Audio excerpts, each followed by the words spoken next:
దాడులు జరిగినటువంటి మన నాయకుల మీద కానీ కార్యకర్తలను కానీ మీరు అండగా ఉండాలని, అదేవిధంగా రాబోయే రోజుల్లో నేను కూడా గాయపడినటువంటి తెలుగుదేశం పార్టీ ఎవరి మోసం చేసినటువంటి దాడుల్లో ఇబ్బంది పడినటువంటి ప్రతి కుటుంబానికి దగ్గరికి నేను వస్తాను, వాళ్ళకి అండగా ఉంటానని చెప్పి జగన్మోహన్ రెడ్డి గారు చెప్పారు.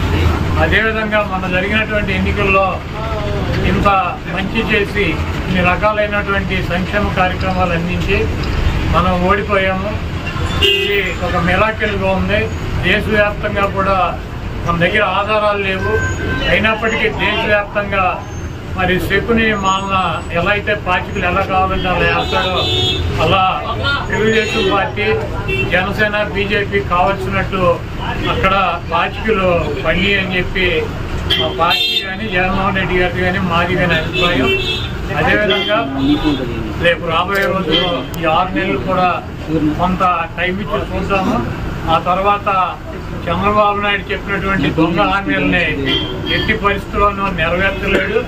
ఎందుకంటే ఇవాళ చూసిన సూపర్ 6 అని పెట్టాడు. ఆ సూపర్ 6లో 18 సంవత్సరాలు దాటినటువంటి ప్రతి మహిళకి 1500 పెన్షన్ ఇస్తా అన్నాడు. రేపు 1వ తారీఖు ఇస్తున్నాడా? దాని గురించి మాట్లాడట్లా. 3 గ్యాస్ సిలిండర్లు ఇస్తా అని చెప్పాడు, దాని గురించి మాట్లాడట్లా.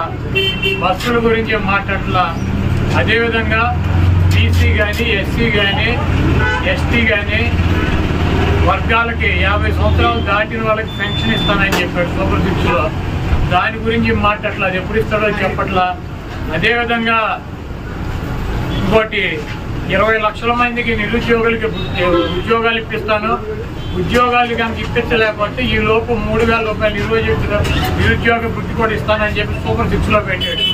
మొన్న తెలంగాణలో హరీష్ రావు గారు మాట్లాడుతూ చూస్తున్నాడు, చంద్రబాబు నాయుడు గారు చెప్పిన వాగ్దానాన్ని ఏమీ చెప్పాడు. 1000 రూపాయలు ఇది పెంచింది. ఇప్పుడు వచ్చి 3,000 ఆల్రెడీ ఇచ్చేది జగన్మోహన్ రెడ్డి గారు 3,000 ఇస్తా అంటే ఈయన వచ్చి 1000 ఇచ్చాడు. మీరు అక్కడ 2,000 ఇస్తా అంటే రేవంత్ రెడ్డి 4,000 చేయాలి కాబట్టి అక్కడ ఇబ్బంది పడుతూ ఉంటాడు.